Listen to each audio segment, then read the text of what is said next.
In this video, I will bring you a radically dark perspective on the Batman character. Batman Analoghorror, also known as the Bat. What would happen if our hero Batman was, in fact, a figure of extreme violence and inhumanity? Oblivion is a YouTube channel founded on January 10, 2021. Although it has only 53,000 subscribers, its total views have reached 2 million with just 16 videos. The primary reason for this rapid success is their flagship series, Batman Analoghorror, a project that has captured significant attention from superhero fans as well as enthusiasts of the analog horror genre. This initial episode, titled The Bat Incident 1959, unfolds as follows. On April 26, 1959, 20 years after the deaths of Thomas and Martha Wayne, Arkham Asylum was placed on lockdown when a mysterious entity was discovered near the building's rooftop. In the original comics, Arkham Asylum is known as the holding place for Batman's infamous adversaries. We then see a recording reporting on the lockdown, which appears to be a significant event, necessitating the intervention of Gotham City Police. The case directly involves 4 patients: Waylon Jones, aka Killer Croc, Kirk Langstrom, the Man-Bat, Dr. Pamela Lillian Eiley, Poison Ivy, and Patient Zero, John Doe, the Joker. These are iconic DC villains. Additionally, if you encounter a figure dressed as a bat, promptly alert the security team. Viewers are then shown a sketch of the suspect, described as muttering incessantly about justice and appearing emaciated as if starved for a prolonged period. Although he vanished without a trace, his actions continue to haunt Gotham to this day. Among the 4 mentioned patients, only Patient Zero, the Joker, survived. The others were brutally murdered, each bearing a bat symbol carved onto their bodies, their corpses arranged in the shape of a bat. Jones and Eiley were skinned. Jones had his eyes gouged and teeth pulled, while Eiley's head was shaved. This grimly showcased the Bat's power, as Killer Croc was famed for his impenetrable skin and sharp teeth, and Poison Ivy was known for her instantly recognizable red hair. Langstrom, the Man-Bat, had his hand severed, was beaten with a pipe, and a bat-shaped object was lodged in his chest. Although Patient Zero wasn't physically harmed, he suffered severe psychological trauma. He constantly spoke of the man dressed as a bat, claiming he was ready for his return. This is Patient Zero's drawing of the Bat.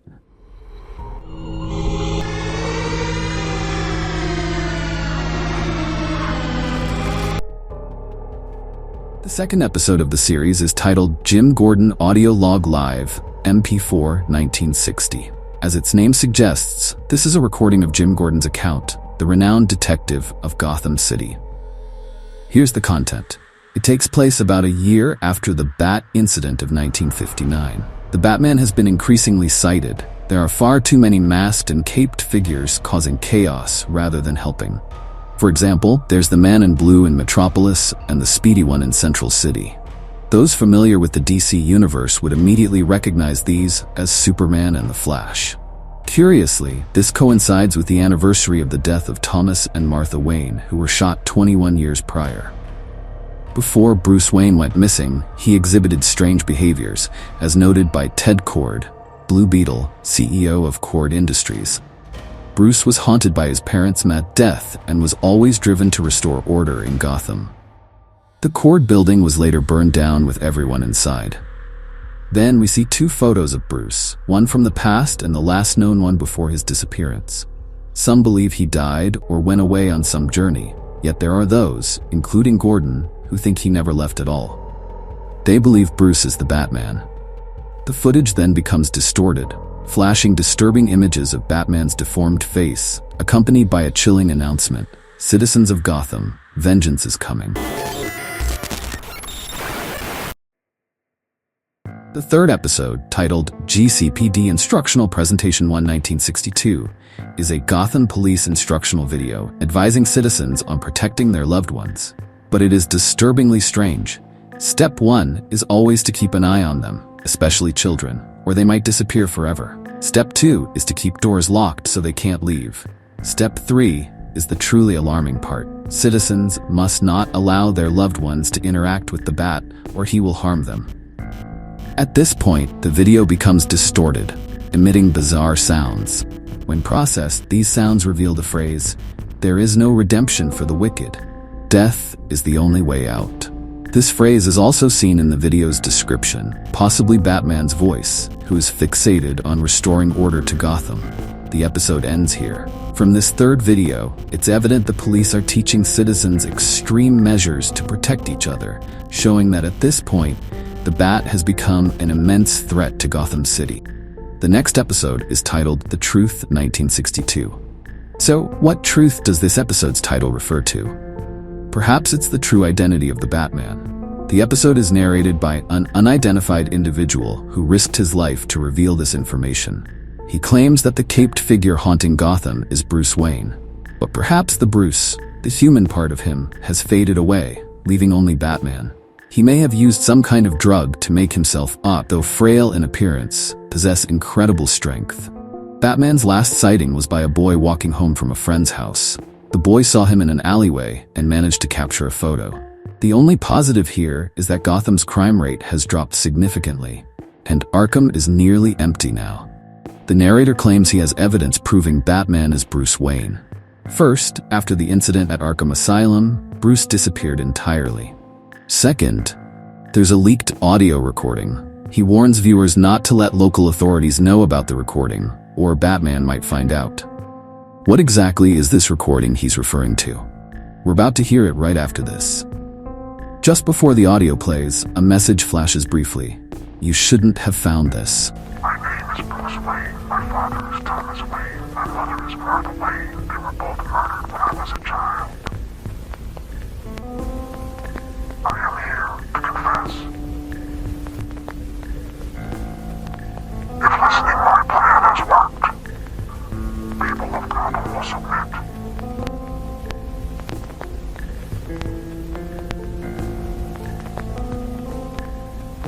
As I am Gotham's jury, judge, and executioner,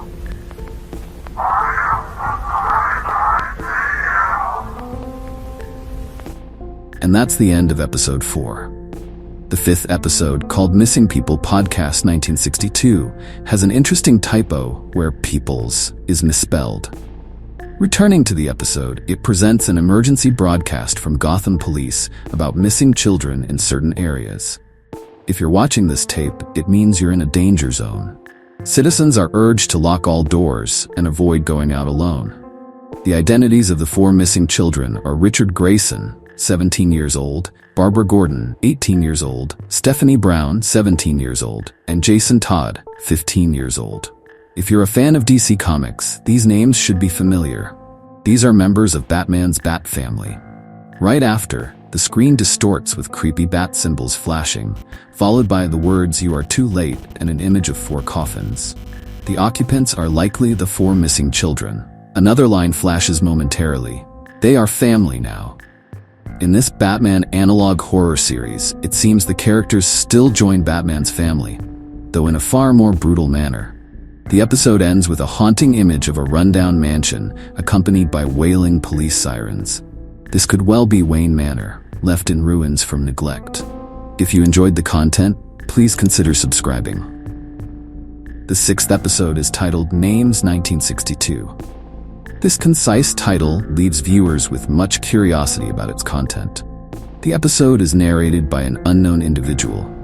It appears that the event at the end of the previous episode, when Wayne Manor was surrounded by police sirens, was a large fire that engulfed the entire house. Almost everything was destroyed, except for a family photo and a clock behind it. The clock served as a hidden passage leading to a cave. Taking advantage of the police's distraction, the narrator quickly slipped down that passage. In the cave, he discovered things he shouldn't have known. A Batman suit, a modified vehicle, along with some documents related to Gotham. But the most frightening discovery was a document listing numerous names, including the narrator's own name. After this, we are immediately shown this list of names. Notably, it includes the names of the 4 missing children from episode 5, with the narrator's name concealed. However, Batman fans may immediately recognize some names in this list, as they are all individuals related to Batman in the original comic series. While the main character was still in shock, he spotted the missing children. Terrified, he hurriedly tried to escape, and naturally, no one who sneaks into the Batcave leaves safely. He could see Batman observing him from the shadows. However, there was no pursuit. According to the narrator, the police were trying to cover up this incident because Barbara Gordon, daughter of Police Commissioner Jim Gordon, had also been kidnapped. Although the police claimed Batman was dead, we all know that's a lie. The main character decided to leave Gotham, unwilling to suffer the same fate as those in the cave. Unfortunately, just as he was about to do so, Batman found him. A missing persons notice at the end of the episode reveals the narrator's true identity as Timothy Drake, known in the original series as Red Robin, along with a line, "Don't go into the cave under Wayne Manor, or I'll do to you what I did to the missing." The next episode in the series is titled Prisoner 1962.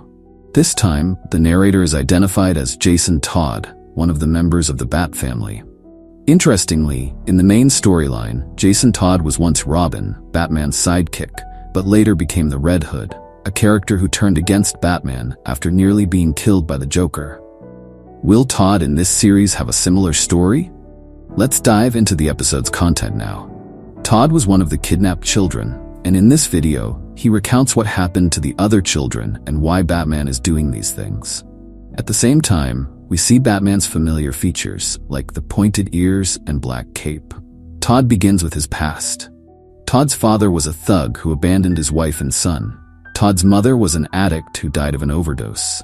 To survive, he stole car parts to sell for money. One day, he found a fancy-looking car and thought it would be worth a lot. But as he was dismantling it, he was knocked out. When he awoke, he was tied up in one of the cells along with the other abducted children. Todd befriended Dick Grayson, who was the first to be chosen. Batman experimented on his victims with a toxin called Venom. Although Todd was the fourth to be chosen, he was the last to undergo the experiment. In Todd's narration, he mentions a character nicknamed Catwoman. She was a thief with whom Batman had affection.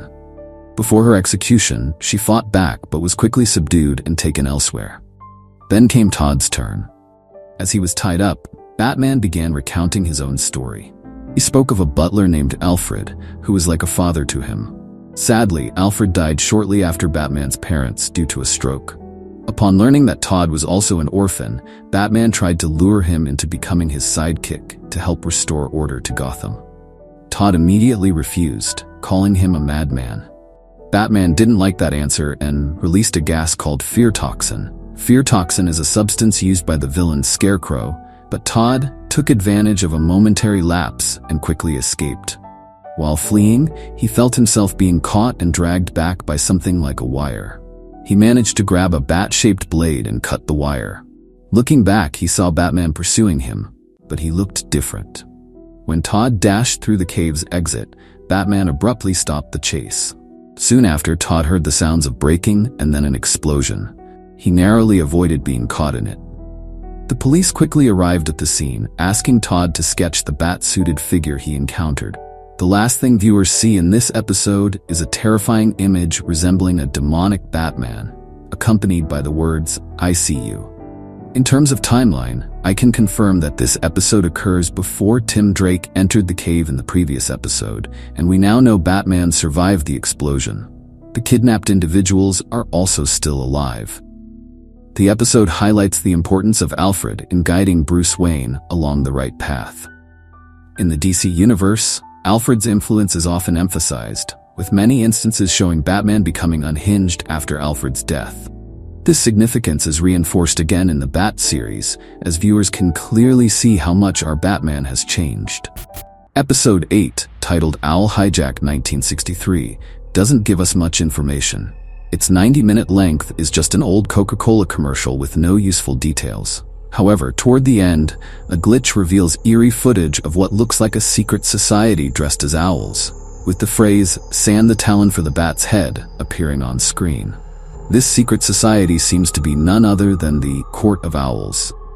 In the comics, this is an elite secret group composed of Gotham's richest and most powerful figures, controlling the city's underground activities from the shadows. They rule through violence, with assassinations as their hallmark. Perhaps, in any world, these figures would see Batman as a thorn in their side. This episode feels like an ominous message to the viewers. They've started their hunt for Batman, promising exciting plot lines in future episodes. Contrary to the previous episode, Episode 9, Crime 1963, presents us with a series of new data points that leave us baffled. It seems that after Batman's death was announced, crime rates in Gotham have skyrocketed. Among the chaos, a deranged murderer has claimed over 30 lives, with most victims belonging to the Falcone and Bertinelli crime families. The homeless were not spared either. This killer is none other than the one Batman once overlooked in Arkham Asylum, the Joker. We witness his horrific face and the heinous acts he has committed, including throwing acid on the mayor's face. The words, "he is always watching," flash briefly in the video. Joker has also used multiple aliases throughout his crimes, one of which closely ties him to the Wayne family's tragedy. His crimes reflect an obsessive hatred for Batman, as he often leaves behind drawings of Batman near his victims. It's as if, after killing Batman's parents, he's been haunted by the image ever since. Gotham's police, corrupt and compromised, turn a blind eye to these daily horrors. The mayor, now insane after the acid attack, is none other than Harvey Dent, known in the comics as Two-Face, another deranged villain. In this series, Harvey seems destined to become the character we recognize. The narrator also mentions the strange Coca-Cola commercial with owls, dismissing it as mere legend. No more children have disappeared, yet numerous question mark symbols appear across the city. Though this episode offers no concrete confirmation, I can confidently say these are signs of the emergence of another iconic villain, the Riddler. At this point, we learn that the narrator is Jim Gordon, who after losing his daughter, decides to leave Gotham. Yet not everyone can afford to do so, and according to Gordon, only Batman can save Gotham now. And of course, he isn't dead. A chilling message flashes across the screen. He's watching you right now, and it's not the Bat. The episode closes with a lingering question, a knock at the door, and a haunting laugh that slowly unveils the Joker's terrifying face emerging from the darkness. The 10th episode, released on July 26, titled Sinners and Butchers 1964, seems to carry a lot of crucial data and key shifts in the storyline, as recent episodes often have. This time, our protagonist is Jason Todd. It appears that much has happened to him over the past 2 years since escaping the Batcave. According to Todd, he's been pursued by various factions, one of them being the Order, formerly known as the Order of St. Dumas. In the original comics, this is a military organization that trains warriors, with the most outstanding among them adopting the title Azrael. It seems that in this series, the Order is trying to turn Todd into their Azrael. Although he accepted this role, Todd no longer wants to follow the organization's commands. Even with Batman's return, the crime rate hasn't significantly dropped. However, this doesn't mean criminals are getting away untouched. A prime example of Batman's handiwork is with Pig Butcher, also known as Professor Pig in DC Comics, a deranged surgeon obsessed with perfection, always wearing a pig mask. Batman dealt with him in a way similar to how Pig Butcher would handle his own victims. However, it's not only criminals that are dying. Two of the missing children, Duke Thomas and Helena Bertinelli, were found murdered by a stick, a crime I believe no one but the Joker could be responsible for. Todd himself is also being pursued, not by Batman, but by Dick Grayson, his old friend who was imprisoned with him in the Batcave. It seems Dick has now been fully manipulated and has become Batman's Robin, just as in the comics. Todd also saw Dick kill Mad Hatter and Victor Zsasz, two notorious criminals in Gotham. It appears that the children who went missing after being exposed to the toxic gas have been turned into Robins and are killing under Batman's orders. One day, Dick suddenly broke into Todd's home and attacked him. But after 2 years of training, Todd had grown much stronger and, in self-defense, accidentally killed Dick. No one mourned Dick's death as everyone believed the Joker was responsible. Although Todd felt deeply guilty, he claimed he acted in God's name. After this event, he decided to take on the title of Azrael. Todd also managed to defeat 2 other criminals, Firefly and Killer Moth. He's determined to kill Batman on his return, as it seems that, in any universe, he's destined to clash with the Dark Knight. At the end of the episode, 2 lines appear in Latin: "I serve no one but God," Mammon shall fall with the other sinners. Perhaps Mammon, one of the 7 princes of hell, representing the sin of greed, refers to Batman, while the other sinners might be his Robin sidekicks. Jason Todd has resolved to eradicate this twisted notion of justice once and for all. This is the content of all 10 episodes so far in the Batman analog horror series, The Bat. Personally, I find it a series worth watching with incredible potential. Firstly, it explores a fresh take on superheroes from a horror perspective, which is currently being developed by the channel Oblivion. On this YouTube channel, aside from Batman, there are trailers featuring other superhero variants in analog horror form, like Superman and Aquaman. There's even a series in the works involving my favorite superhero, who talks a lot, crawls on walls, and shoots webs, Spider-Man. I'm not sure if the channel plans to create a superhero universe in analog horror form, but if that happens, we'll have much to look forward to. Besides the theme, Oblivion has also succeeded in optimizing the simplicity of the black and white tones, something not every analog horror series achieves. Not to mention the characters' drawings, which are crafted meticulously, giving viewers an eerie, spine-chilling sensation. Lastly, but no less important, is the shifting narrator with each episode, allowing us to see things from multiple perspectives. These seemingly minor details add to the Bat's unique appeal, and one day, when updates come, we'll return to it, because he's always watching. If you've watched this far, please hit subscribe, like, and comment to let me know which topic you'd like to see next.